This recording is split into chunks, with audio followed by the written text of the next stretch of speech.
TLCooking. It's that time of year again to make Christmas candy. The first one I'm going to make is my take of the Mounds bar. I use 1 package of coconut and then 1 can of sweetened condensed milk.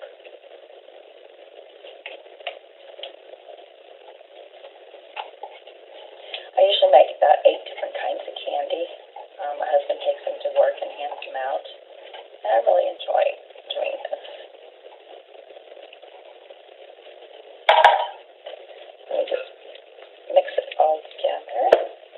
And once we get it all mixed together, I'm going to put it in the freezer for about 30 minutes, and then it'll be ready to make into balls.